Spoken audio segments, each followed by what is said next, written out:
Okay, I'm not entirely sure how I'm supposed to follow up on all of those presentations, but I'm going to do what all academics do, and that is revert to statistics. So you'll have to stick with me for a little while. What I'm going to do really is put a framework on a lot of the things that we've actually already heard, and to go through some of the social science evidence that we have that actually pretty much back up everything that we've heard already here today. So I'm going to start by talking a little bit. There you go. Caught in motion. No?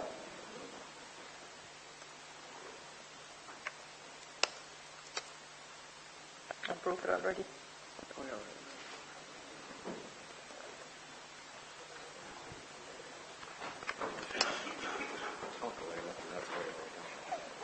The pictures and stuff behind me.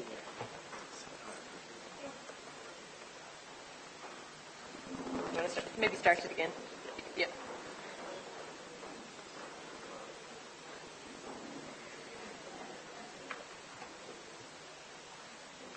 That's it. Oh.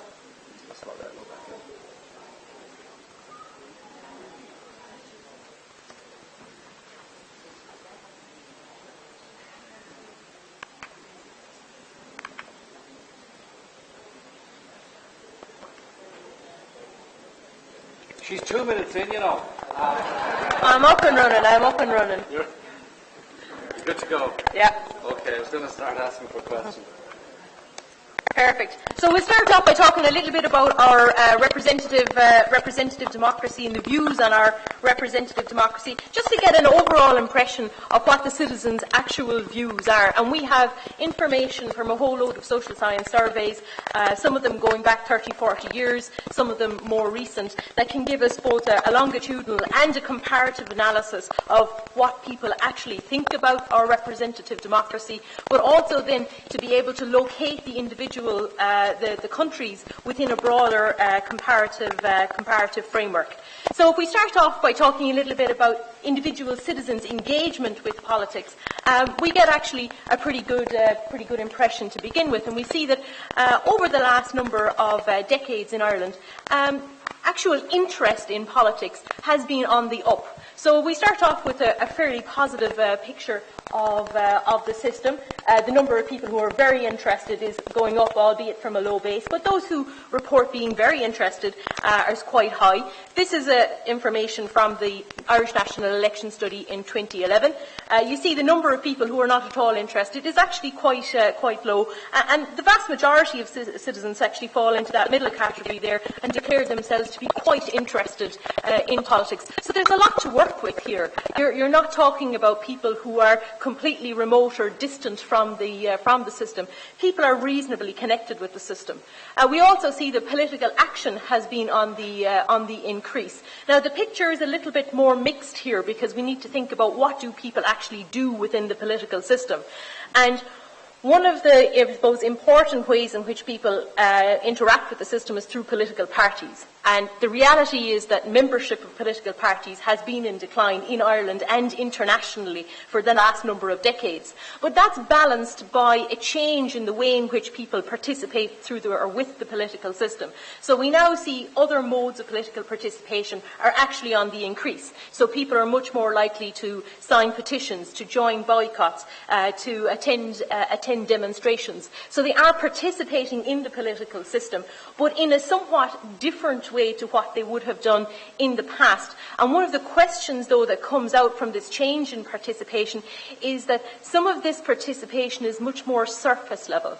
It's more transitory, it's passing, it changes from issue to issue, and that means that citizens aren't thinking about politics in maybe quite the extensive way that they would have done if they had been members of a political party, which is more of a longer-term commitment and involves probably more thinking about politics. So the citizens are still interested, they're still participating, but they're doing so in a different way to what they would have done 35 or 40 years ago. If we ask the citizens what are their views on democracy, what we find is that by and large, most people fall into the middle categories. And this is a social science point. You should never give a middle category because people will generally opt for it. And this is the table that tells us this. 0.5 is the middle. And again, it's a glass half full, glass half empty picture. You can say that people should be maybe more or less satisfied, but at least they're still in the middle. They're there for the taking. They are open to persuasion, and there's quite a number of people who are clustered here. So we have an 11-point scale from extremely satisfied to extremely dissatisfied.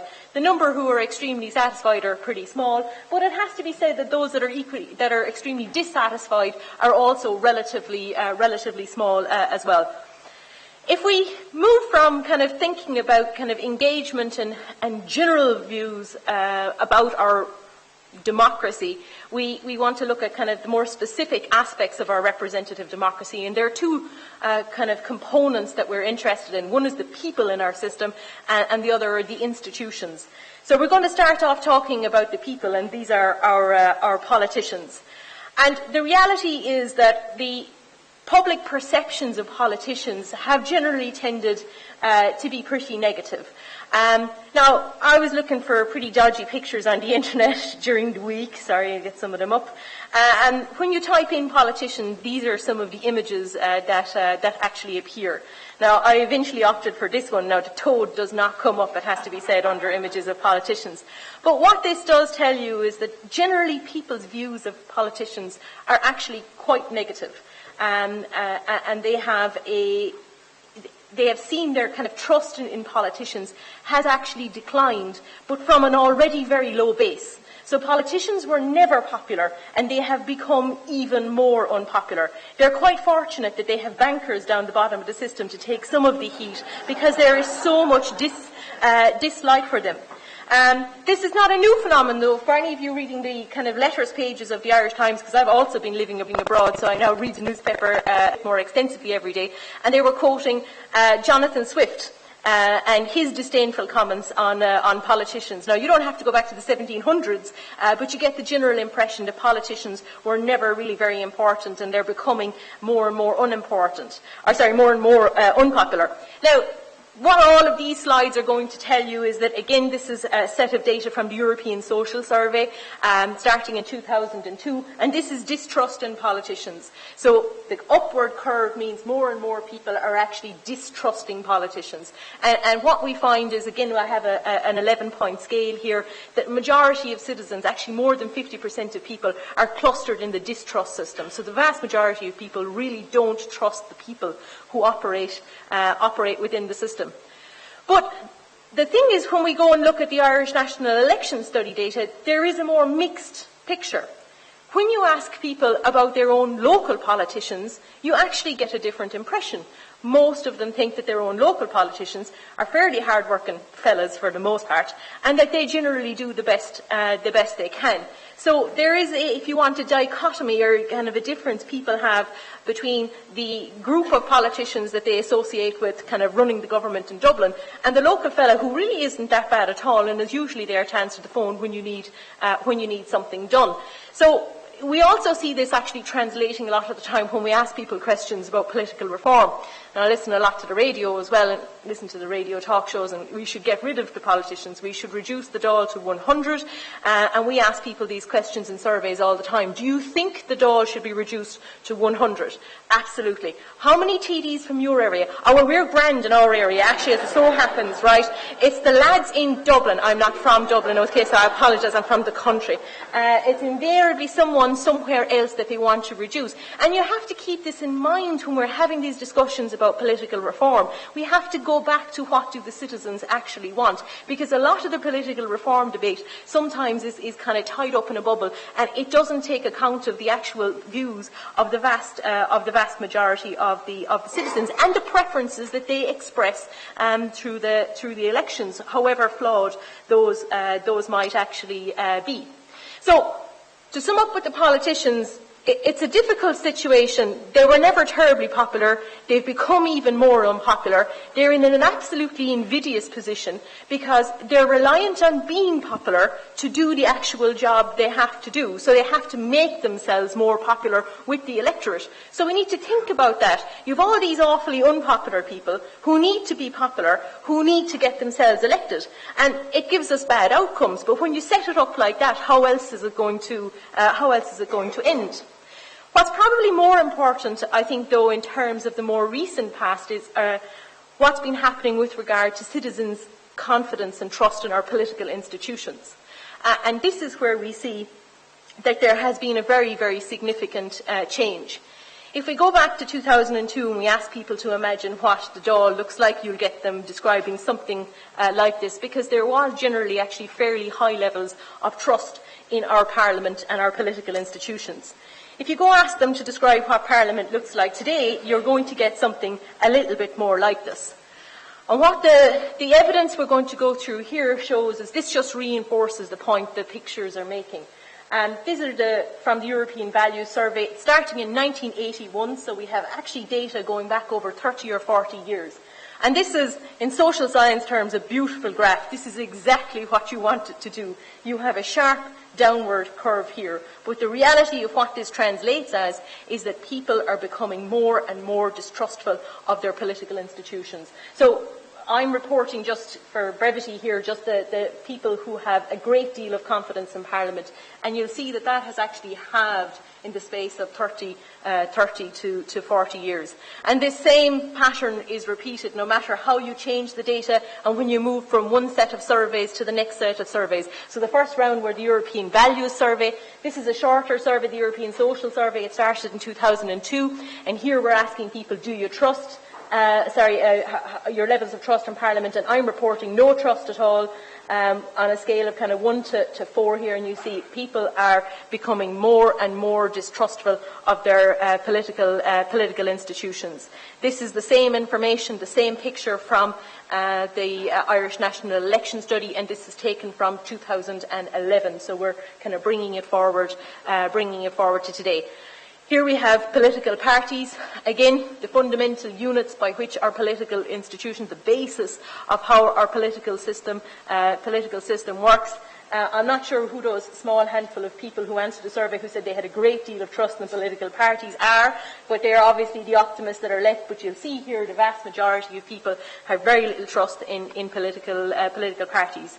This is a kind of a table which effectively tells you exactly the same thing, that the numbers of people who deeply distrust political parties, it's far in excess of half the electorate.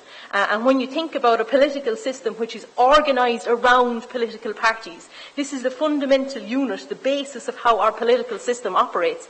If the vast majority of citizens have no trust in those institutions, then you have a serious problem within your political system. And again, this is telling us the same thing. The number of people who have a lot of trust in the political parties tend to be quite low, and a lot of those people are, well, hopefully some of those people are actually the members of the political party. We're in big trouble if even the members don't support and don't trust the political parties that they're members of. So the same thing again in this particular table. And why does it matter about the political institutions? And I suppose, why do I distinguish between the politicians, between the people and the institutions? People come and go, our politicians change, and people have a great sense that they can move the politicians in and out. But the institutions are permanent. And the problem is when people lose trust in the institutions in a very significant way over a period of time, then the entire system, the legitimacy of the system comes into question. If people don't trust the institutions, they're less willing to accept the outputs or the outcomes from the institution. So they're not going to accept as rightful the outputs that are coming out of the political system. And that's why the kind of collapse in trust in institutions is more significant, if you want, than people's negative views of the individual politicians. It's not just politics, though. I mean, we often talk about a crisis of institutions. This is what the table looks like for the Catholic Church. No great surprise here. They're not very popular. They're not very popular either. How much confidence in the European Union? We've also seen a collapse in confidence in the European institutions. It's also true, and I should add in that, in particular, the countries that have been more severely impacted by the global financial crisis have seen their trust in institutions eroded much more than those who are less impacted. So in particular, if you use the European Social Survey, if you take a kind of a graph of Europe, what you find is that southern European countries and Ireland have seen much more significant declines in trust and confidence in their political institutions, because people feel much more let down by the political systems that they have been dealing with. So, having said all of that, kind of going to finish up by saying, well, where do the citizens get these opinions from? How come we've seen such a change in citizens' opinion over such a short period of time? Well, I'll go back to where I started with regard to engagement. Patterns of engagement are changing. They're still positive. There's still a lot of engagement with the political system, but it's much more transitory. It's not as intense. People think less about politics. There isn't the same amount of deliberation and thought about the way the system works, and that means that they're susceptible to other ideas. There's also a question about expectations, and this has been discussed a lot actually in the UK, and it's coming back to a point raised by Rory, where he said, there was a minister on the TV and he said, well, we break promises all the time. That's what politics is about. And the reality is that is what politics has become about. Because if we go back to the original point about politicians saying, well, they are unpopular, they're trying to be popular, so what do? They promise you stuff. They promise you ever more stuff every single time. And there's an expectations gap that has emerged at the core of politics, not just in Ireland, internationally, because political systems just aren't able to deliver on the promises that are made at elections. They're not able to deliver for all kinds of reasons. Even if you take austerity out of it, think about the structure of the state and where the state now sits in the global environment. You're talking about countries that are affected by globalisation. They're trying to respond to the demands and needs of international business. They feel pressured to comply with all of these embedded global social and political norms. There's all kinds of agencies out there checking how good they are at this kind of right and that kind of right. So there's an awful lot of external pressure coming down on the state in a way that simply wasn't there 30 or 40 years ago. We also think about the demands that are coming up from the citizens about what their expectations with regard to politics are. And very often, as a consequence, we now talk about what's called an intermediary state. The state isn't sovereign. The state isn't autonomous. The state is a kind of intermediary. It's a middleman between the external international environment and the domestic pressures coming from the local electorate. And caught up in that, there is an expectations gap and an expectations problem, where the state simply can't just deliver on the kinds of promises that are being made. The media also have a role to play. I'll just play a little clip for you if you need to be reminded to the sound of this. Hopefully it will work. Welcome to RTE Radio 1. Hello, good afternoon, and you're very welcome to Live Line. Where Joe is likely to say, according to the Gardaí, you are all grossly exaggerating. Before I get shut down, the point we're trying to make here, and it's one again that's international, is that the way in which politics is projected now is much more around the voter as a consumer. And the media facilitates a process where the voter as consumer is entitled to be outraged. Every time they don't get exactly what they want, they're entitled to communicate that and their expectations failure, the fact that there hasn't been, if you want, a delivery of their promises. This comes from lots of different places. One, there was the expectations gap in the first place, but two, there hasn't been the education structure behind our representative democracy, which explains it and posits it as one that is about collective choices, not individual choices. So we get the individual response of individual individual citizens who are disappointed when their individual needs have not been met.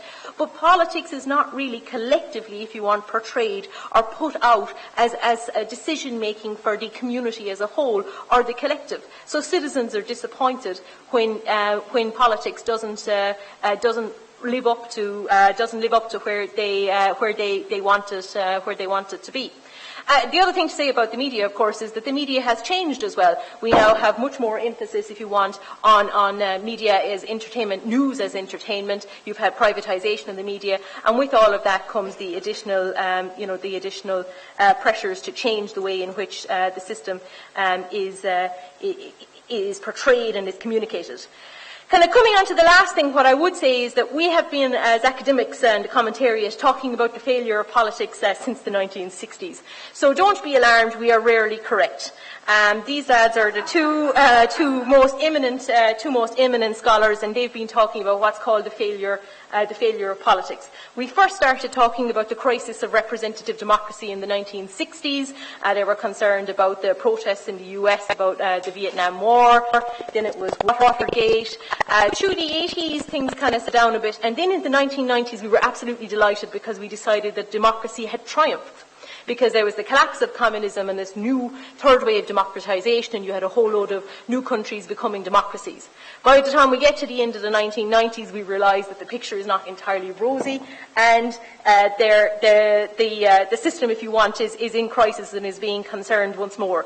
And that's when we get to people like Matthew Flinders talking about this expectations problem, and that it's the expectations both from the politicians and what they can deliver, and from the voters with regard to what really is possible within the system.